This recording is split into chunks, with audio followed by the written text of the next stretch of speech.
Howdy everybody. Well, sitting around playing with stuff in the shop. I've been horsing around here, like putting a new back door in, all that jazz. Well, it seems like that fun is over. We all of a sudden got buried under work. So this is the axle housing, front axle housing to a large Volvo loader. I think it's about an 8-yard machine. Anyways, here's the issue it's got. So this is the piston for the brakes. And the way this works, it's got, of course, big planetary unit out here. That piston runs in this bore right here. And the reason it's hollow is so the drive shaft can go through the middle. So the piston is actually, how you want to call it? It's got a seal here and a seal here. It's pushing against that little, whatever it is, half-inch thick ring, basically, is the actual piston. And then it's capturing the fluid up against these two surfaces. Well, this thing, I don't know if you can see it or not. It's hard to tell in the picture, but at any rate, it got some junk in it. Here's on the wrong side. That's why it's not showing up. It's got a bunch of grit and grime in here, but you can see it's all chafed up and chewed up in here. It's all along right in this area. And that is from it getting some kind of shrapnel in there and running back and forth with the piston. So it wrecks the seals. They said they put new seals in it twice already, and it only lasts a little while and then starts filling the housing up with oil. I guess a couple times a week they were having to drain the hydraulic oil out of the axle. I don't know what this part costs, if it's even available. I'm sure it's obscenely expensive. So they asked if I had a solution. And I said yes, but it wasn't going to be cheap because we're going to have some time into this. So what we're going to do is set this up on the boring mill, and I'm going to go in here, and this surface has to get machined out. I want to cut it out an 1/8 inch on a side and then machine. The casting itself is a ductile iron casting, and I want to machine a ductile iron ring, wear sleeve basically, and then shrink fit it in there, drop it in liquid nitrogen, max out whatever I can get away with for press. I got to do the math on it yet, get the chart out for the coefficient of expansion on iron. And anyways, grow it in. I say shrink fitted. It's going to be a grow fitted into there and then finish bore it after the fact. So we got to do that to both ends of this. So that has necessitated two projects. One is I tore this apart the other day because I knew that my main screw, Z-axis screw and nut were getting pretty sketchy. And this is a big cast. I don't know if you can see, it's down to about knife edge on the nut. So I got online, found Rotan products, and bought a generic bronze nut, and it's a 1 3/4 4 left-hand thread. And you could get it in longer lengths, but the freight was going to kill me.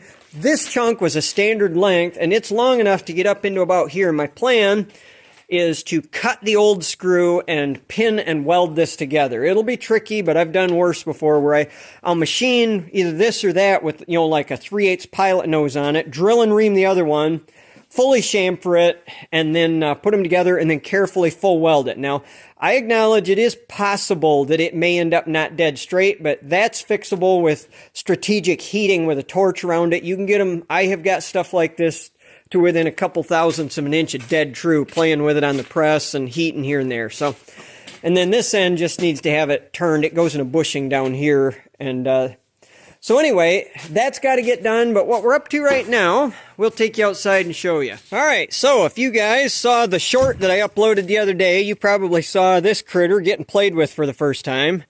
So I told you I needed a ductile iron sleeve. Well, I've been beating my head on a wall trying to figure out where to come up with ductile iron in those dimensions without breaking the bank. And in the process of ransacking the internet, I found out something I didn't know before, which is that almost all water mains are made out of ductile iron pipe. And it just so happens that the customer that's for does a lot of water main work. So I called them up. Sure enough, they got a whole scrap pile behind their shop. So I went and did some measuring. And the size pipe that I really wanted, I believe, was 14-inch ductile iron. But that is an orphan size that nobody hardly ever uses. So what this is a piece of 12-inch ductile iron pipe. But this flange on the end is the right dimensions to extract my sleeve out of. Problem is, this is too big to put in my saw. And so I'm out here getting ready to try and use, we'll see how it flies, try and use this thermal, or this oxy lance and cut the end of this thing off so that I can go get it in the lathe and start playing with it. So I'm going to have this set up on a stand and we'll see what we can do. Ready for the next round.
it does work.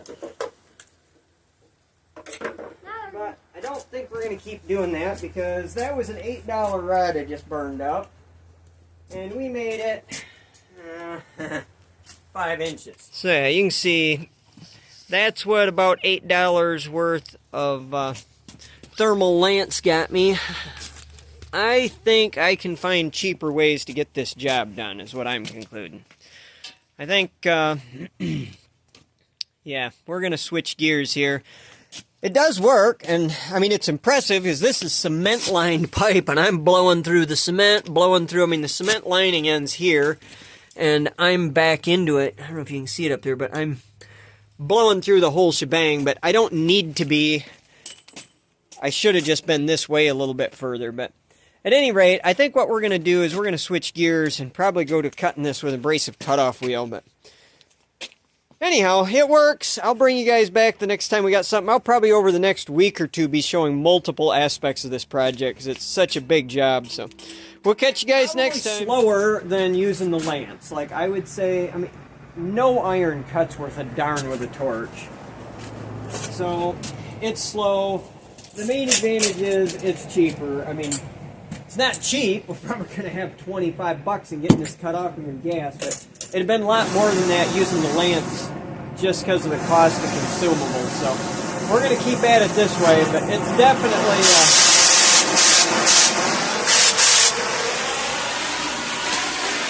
very tedious process.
What I'm discovering is this appears to have a really hard skin on it, which not shocking. I mean, it's a casting, and it just wiped out my parting tool. So I touched it off with carbide, and I can see we're right near the surface. It's crazy hard.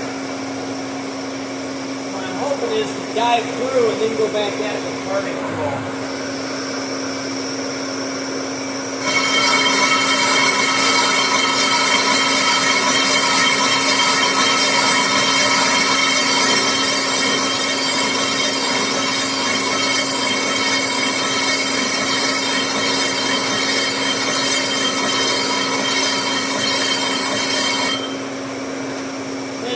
I expected. Anywhere that I was torching on it is just rock hard. That I was expecting. I just didn't realize that the skin on it was going to be as tough as it was. So I got to go touch up the edge of my parting tool here, then I'll be back. We'll go try this again.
Alright, I'll probably post this video up tonight. This has been such a big project that I'll just shoot a string of videos of this project so you guys get to see it as it happens. So, anyway, I guess I'll catch you guys tomorrow.